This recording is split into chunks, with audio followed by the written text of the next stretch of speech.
The 2015 Subaru Outback, driven. I used to have a lot of love for the Subaru Outback. I owned one for a while, and it was one of the best cars I have ever possessed. All Subarus have a very special feel about them, like they are built for a purpose. They are a bit rough, a little uncouth, but that is what makes them special. There is this feeling that they will really take you over any terrain, and that they will never cease to function. Nothing quite drives or feels like a Subaru. But then my Outback died, and I have since moved on.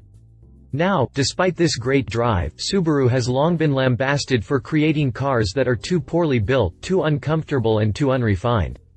Now with the introduction of the all-new 2015 Outback, Subaru is promising that all those woes have been corrected, and it is promising more power and fuel economy to boot. Is this new machine good enough to make me get rid of my Volkswagen and go back to Subaru? Has Subaru managed to fix all its issues while maintaining that special feel and attitude that has defined the brand for decades? My Outback was a 2000 model. What has Subaru managed in 15 years, over 3 more generations? I spent 7 days and more than 500 miles beating the new Outback on road and off to see if it still had that special magic. Read on to find out more about the all-new 2015 Subaru Outback. Exterior. Subaru claims that this new Outback is all new, but I wouldn't hold it against you if you didn't notice that by the way it looks. At first glance, the two cars look basically identical save for a new nose and some different wheels. Even the glass of the greenhouse looks to be essentially identical.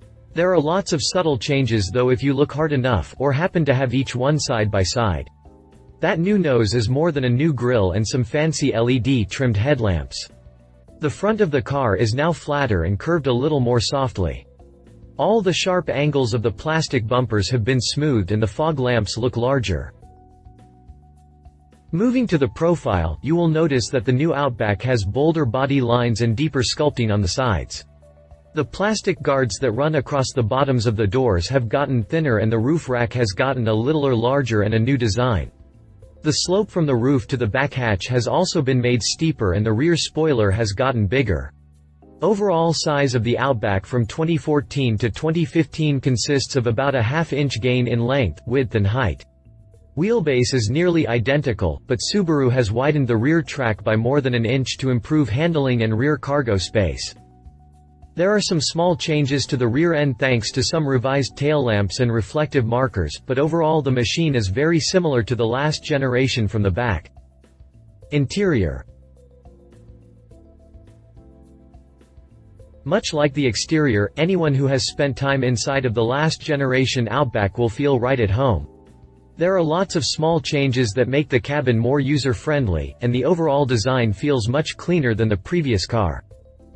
Starting with the center console, the cup holders have been rotated 90 degrees, placing them next to the shifter rather than behind it.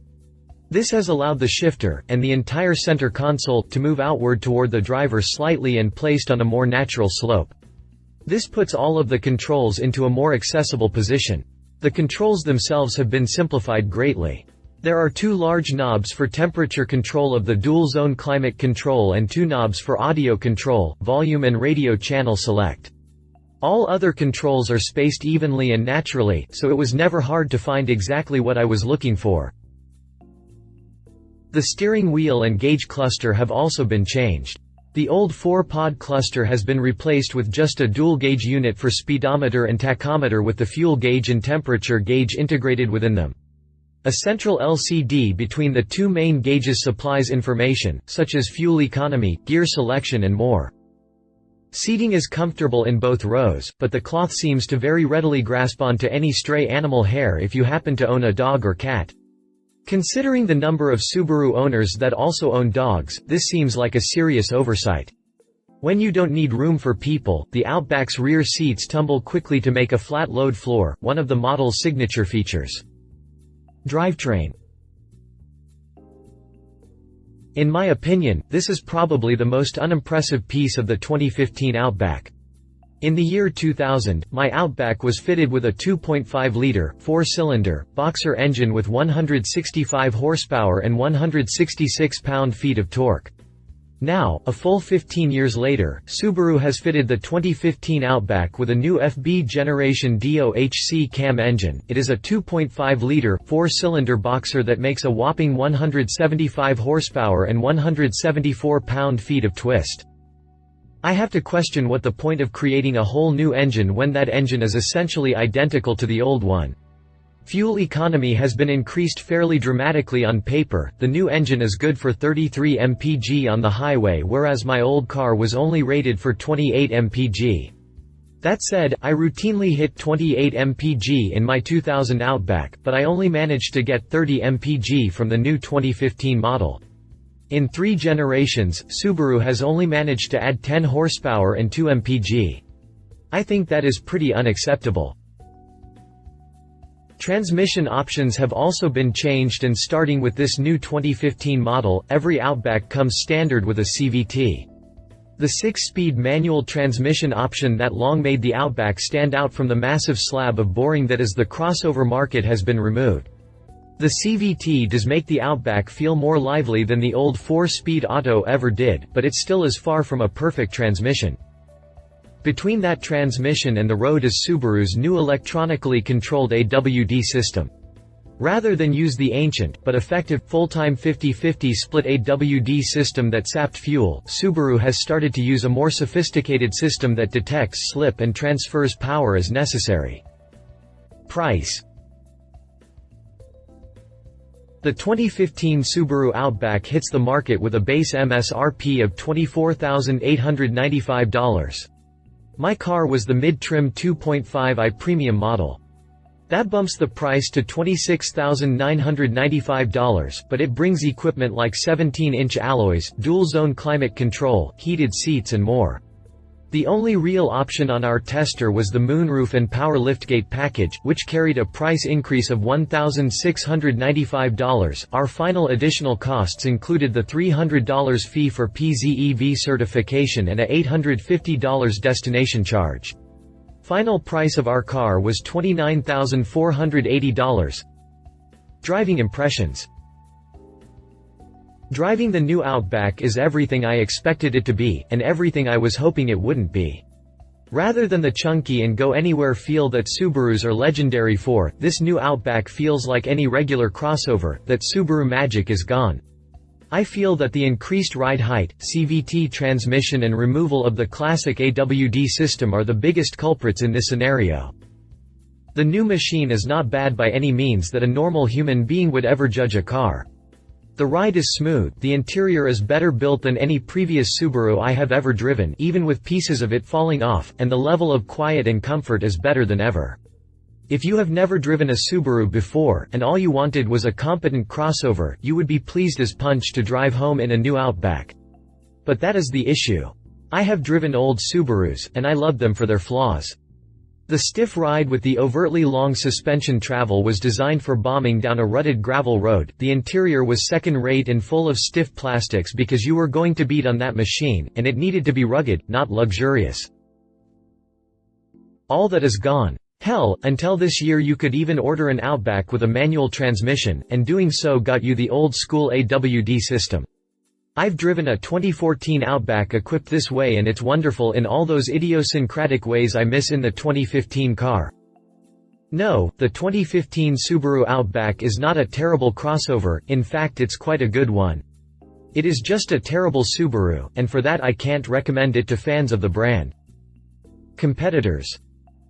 Honda CR-V. If all you really want from your crossover is something that is reliable, relatively well built and affordable, the Honda CR-V makes a perfect stand-in for the Outback.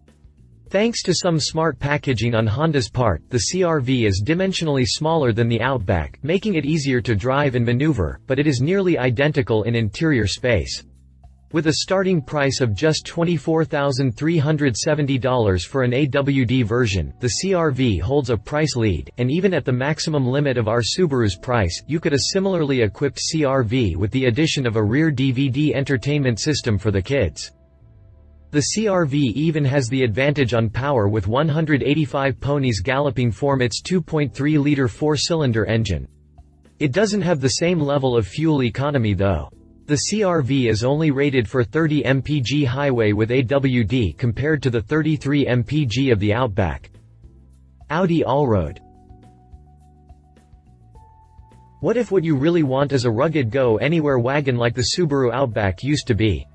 Well, then Audi will be more than happy to set you up with its new Allroad. Essentially just an Audi A6 with a slight lift and some rugged panels, the Allroad is an exact copy of the original Outback recipe. Thanks to its wagon base, the Allroad handles much more like a car than an SUV, but the uprated components and Quattro AWD system make sure that you can tackle plenty of rough terrain. Providing power for this machine is a 2.0-liter turbocharged engine that produces 220 horsepower and 258 pound-feet of torque. The Allroad is easily the fastest machine here by an exponential level. The Allroad is far from a field of sunshine and daisies though. Even with an 8-speed transmission, it will only achieve an EPA estimated 28 mpg on the highway, and the $42,400 base price is more than $10,000 higher than our optioned-up Outback.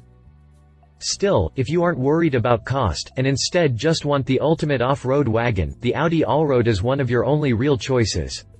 At least it has a really nice interior. Conclusion. I miss my Outback. Every time I see a similar machine trundling down the highway I feel a small pang of remorse and sorrow. It really was an enjoyable machine to drive, and I want to relive that pleasure. Sadly, the 2015 Outback doesn't have the magic, the feel, or the specialness that made me fall in love with the brand years ago. With every new model it is becoming obvious that Subaru is rapidly moving away from being that quirky automotive company for adventure seekers and dog lovers. Instead, the company is rapidly becoming a mainstream competitor that is stealing sales left and right from the likes of Honda and Toyota. The new 2015 Subaru Outback is still a stellar machine that will serve any new owners well for years, it just isn't the car I wanted it to be. Love it, fuel efficient for being an AWD machine, plenty of cargo space with flat fold seats, far more refined than any previous Outback. Leave it, no manual transmission option anymore, engine needs more power, lost that Subaru magic. If you liked this video, please share your thoughts in the comments below and don't forget to hit the subscribe button.